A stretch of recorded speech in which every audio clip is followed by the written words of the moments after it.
Start है। Hello friends, welcome to study point. आज का जो हमारा टॉपिक है वो है कैलेंडर। कैलेंडर का क्वेश्चन जो है वो पंजाब के हर एग्जाम में आपको देखने को मिलेगा। आज हम स्टार्ट करने जा रहे हैं कैलेंडर के बारे में कुछ बेसिक बातें, जैसे कि सबसे पहले हमें पता होना चाहिए कि how many type of year, वर्ष जो है उसके कितने टाइप होते हैं। तो वर्ष के 2 टाइप्स होते हैं, एक होता है आपका नॉर्मल ईयर और एक होता है आपका लीप वर्ष।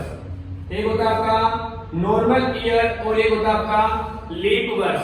नॉर्मल ईयर की अगर बात करें तो वह ईयर है जिसमें 4 का पूरा भाग ना जाए, जिसमें 4 का पूरा भाग ना जाए, जैसे कि 2015, 2019।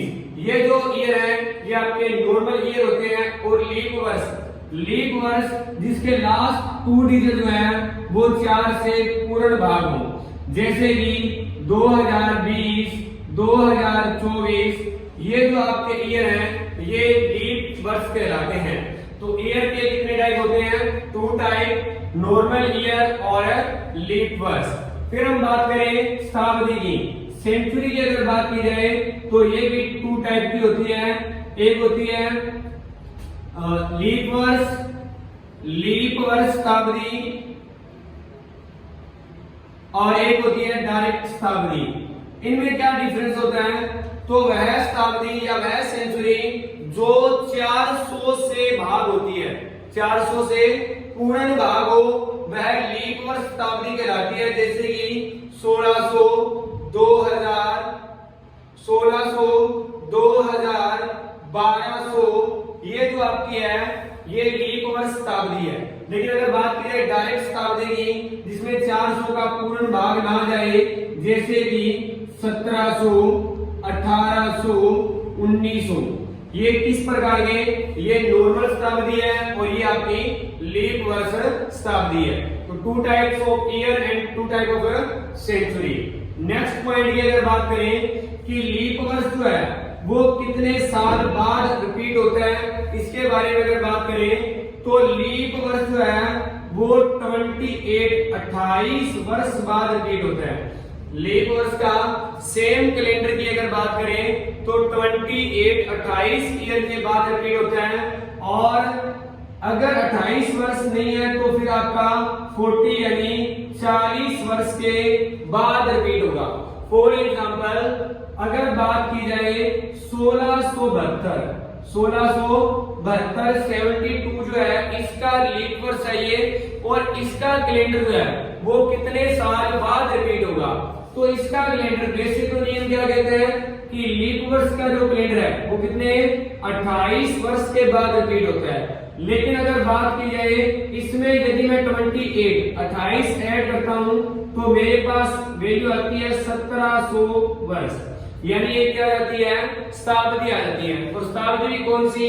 नॉर्मल शताब्दी, शताब्दी। अगर बात की जाए तो ये 1700 जो है ये क्या है? नॉर्मल शताब्दी है जिसमें लीप वर्ष नहीं आता। तो यहाँ पे ये कैलेंडर रिपीट नहीं होगा। तो इसमें कितना और ऐड करेंगे? तो 28 और 40 में 12 का, तो 12 ऐड करेंगे, यानी कहने का मतलब है 1712 वर्ष में, 1712 में ये सेम कैलेंडर क्या होगा? रिपीट होगा। कौन सा कैलेंडर है? 1672 का कैलेंडर की अगर बात की जाए तो कब रिपीट होगा? 1712 में। तो ये था कि लीप वर्ष का कैलेंडर जो है वो कितने वर्ष बाद रिपीट होता है। अब यदि बात करें हम कि नॉर्मल ईयर में कितने दिन होते हैं, नॉर्मल ईयर में, तो नॉर्मल ईयर में आपने सुना होगा 365 दिन होते हैं। लेकिन यदि बात करें लीप वर्ष में तो लीप वर्ष में 366 दिन होते हैं।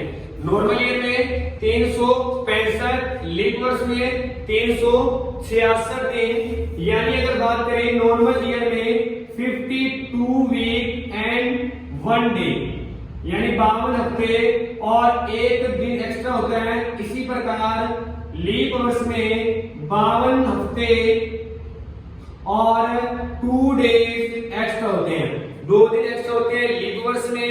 और नॉर्मल जो ईयर है उसमें 1 दिन एक्स्ट्रा होता है।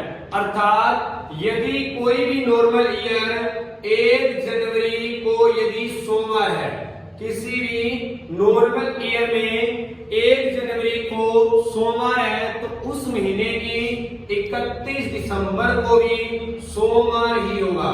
विदाउट लीप वर्ष की बात कर रहे हैं। यदि नॉर्मल वर्ष की बात की जाए तो 1 जनवरी को यदि सोमवार है तो उस महीने की 31 दिसंबर को भी कौन सा वार होगा? सोमवार होगा। लेकिन लीप वर्ष की अगर बात की जाए तो लीप वर्ष में यदि 1 जनवरी 2024 को मंगलवार है तो यह डेट, इसमें क्या होता है कि 2 डेज एक्स्ट्रा होते हैं, तो यानी कहने का मतलब 31 दिसंबर 2024 को ये किस पे खत्म होगा? बुधवार, यानी उससे अगले दिन पर क्या होगा? समाप्त होगा। तो ये था आज का बेसिक कैलेंडर, जिसमें हमने सीखा कि वर्ष कितने टाइप के होते हैं, शताब्दी कितने टाइप की होती है, लीप वर्ष कितने साल बाद आता है और कितने डेज होते हैं और कितने वीक होते हैं। Thank you.